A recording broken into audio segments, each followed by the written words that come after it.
अब हमने आज डिस्कस करना है 3rd डिग्री ब्लॉक को, complete AV block and Stokes Adam syndrome को। एवी ब्लॉक ये होता है कि अगर हमारे पास जो हमारे पास इम्पल्सिस हैं वो एट्रिया से वेंट्रिकल में बिल्कुल ना जाए, यानी कंप्लीट ब्लॉक हो जाए इम्पल्सिस का एट्रिया इनटू से वेंट्रिकल्स में, तो हम कहते हैं एवी ब्लॉक हो गया है। यानी वेंट्रिकल्स अपनी इम्पल्सिस खुद ही मतलब अपनी खुद ही स्पॉन्टेनियसली इस्टेब्लिश कर लेंगे अपने सिग्नल्स को, और खुद ही हमारे पास क्या होने लग जाएंगे, मतलब खुद ही हमारे पास रेट उनका स्टैब्लिश हो जाएगा। मिसाल के तौर पर वैसे एट्रियम का जो रिदम होता है वो 100 बीट्स पर मिनट होता है, ठीक है। अगर एट्रिया से सिग्नल वेंट्रिकल में आ रहे होते तो वो भी 100 बीट्स पर मिनट पे ही वाइब्रेट करता, लेकिन अब वेंट्रिकल बीट अपने रेट पे वाइब्रेट करेगी, क्योंकि वेंट्रिकल के अंदर तो सिग्नल आ ही नहीं पा रहे, तो वेंट्रिकल का जो बीट का जो रेट होगा वो 40 बीट्स पर मिनट होगा। लेकिन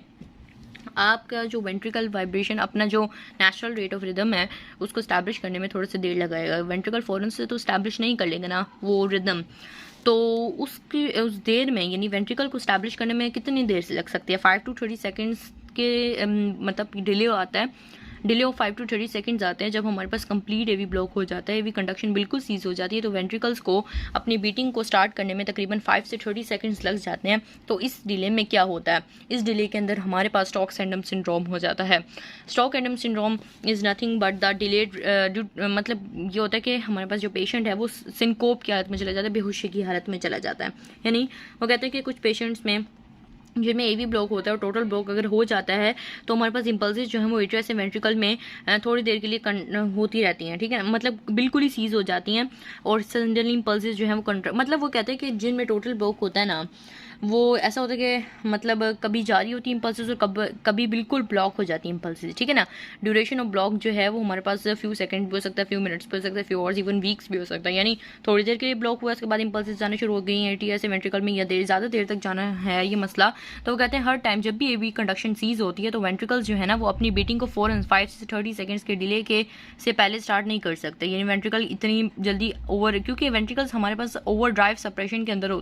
ओवर ड्राइव सप्रेशन का मतलब ये होता है कि नेचुरली क्या होता है, एट्रिया से वेंट्रिकल एक्साइट हो रहे होते हैं, एट्रिया से सिग्नल आते हैं और वेंट्रिकल एक्साइट होते हैं। यानी एट्रिया जो है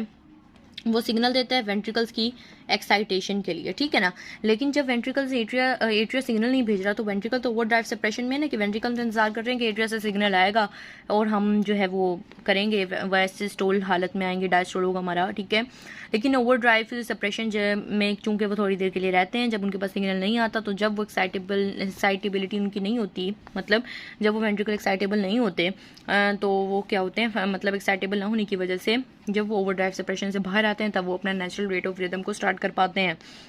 तो वो ये करें कि पहले वेंट्रिकल एक्साइटेबिलिटी सप्रेस होती है, खत्म होती है, उसके बाद वेंट्रिकल्स अपना natural rate of rhythm start करते हैं और कुछ सेकंड्स के बाद स्टार्ट करते हैं, ठीक है। फिर वो कहते हैं कि जो हमारे पास यही होता है कि जब वो स्टार्ट करते हैं तब हमारे पास जो बंदा बेहोशी की हालत में गया था वो वापस आता है। इसमें स्टोक्स एडम सिंड्रोम का ये मतलब है कि जब वेंट्रिकल्स ब्लॉक मतलब जब हमारे पास 5 to 30 सेकेंड्स का डिले आता है उस दौरान हमारा ब्रेन जो कि बहुत इंपॉर्टेंट स्ट्रक्चर होता है, जिसको हमारे पास हर वक्त हमारा ब्रेन जो है ना वो